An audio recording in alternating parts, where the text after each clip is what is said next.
Frozen peas can take plenty of seasoning and still taste flat. The problem is often water, not a lack of flavor.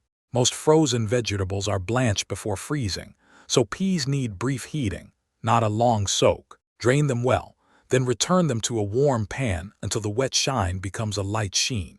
A water film dilutes salt in sauce. A drier surface lets more flavor stay with the peas. Now build the base.